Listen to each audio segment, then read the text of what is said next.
Well, Colbert had more to say, and if you want to see the rest of it, you can Google Ken Miller on the Colbert Report, and you'll find it somewhere on the internet for the entire 6-minute interview.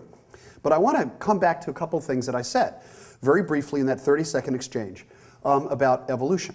And that is one of the first things that people became aware of, which serves as the basis really for the theory of evolution, is the observation that life has changed over time. We take this for granted today, but it wasn't taken for granted in the 17th and 18th centuries. It was a surprising and startling fact. Fossils are the record of that change. And not just fossils themselves, but where they're found, what fossils they're found in association with, and which layers they are found in. And fossils are not always fragmentary. In many cases, they are extraordinary records that tell us a great deal about what an organism looked like and even acted like, and in some cases, even what it ate. Because in many cases, fossils preserve soft tissues, including the digestive system of these organisms. So that was, in a way, the first fact. The second startling fact was these changes occur in a pattern. This is one of those charts that nobody is ever actually supposed to be able to read, so don't worry about it if you can't read it. But what has happened here is the geological periods are sketched over here, and the first appearance of major groups of organisms is shown here.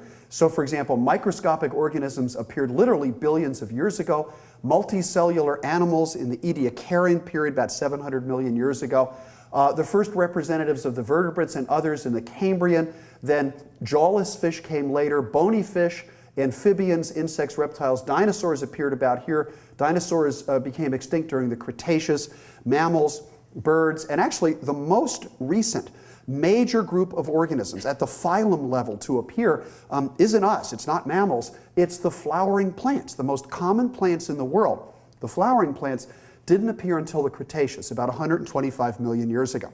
So not only has life changed, but it has changed in a very particular pattern. And analyzing that pattern of change, it's very clear that the changes were successive. And what I mean by that is very simple. The first amphibian to appear looked more like a fish than any amphibian that has ever existed since. The first reptiles to appear looked more like amphibians than any reptiles that had ever existed since. And the very first mammals to appear look so much like reptiles that they actually are called the reptile-like mammals. And this notion of successive change impressed an awful lot of people well before Charles Darwin. When Darwin, as a young man, traveled around the world on a ship called the Beagle, he was struck by something that he called the succession of types. Got to remember, this guy grew up in England, never been off of the island of England. Suddenly he's in South America and he sees the weirdest animal that any European could ever hope to see, namely an armadillo. Now, I don't know how many of you have ever seen armadillos in the flesh. Travel to the southwestern United States and you'll have that pleasure. They serve armadillo, properly cooked, in all sorts of restaurants. It's a delightful treat, I can tell you about this. But it really struck Darwin. These are really weird animals. Now, in addition to studying them, sketching them, dissecting them, and yes, eating them, Darwin was struck by the fact that there were fossils that were unique to South America of organisms like this one called the glyptodont. These fossils looked remarkably like armadillos, even though they were much larger and they had many internal differences in their structure. And it struck Darwin, why should the extinct armadillo-like species that he found and armadillos themselves be found on just one continent?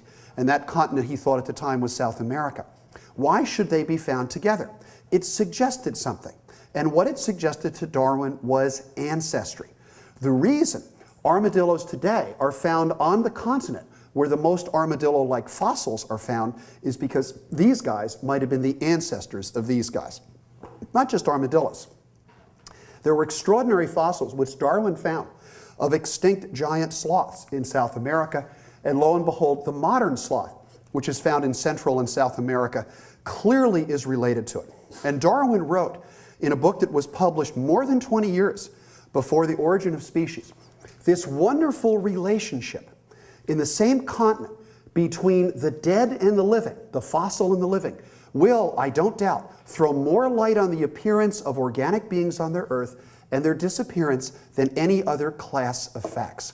The fossil record shouted out that there was an ancestor-descendant relationship.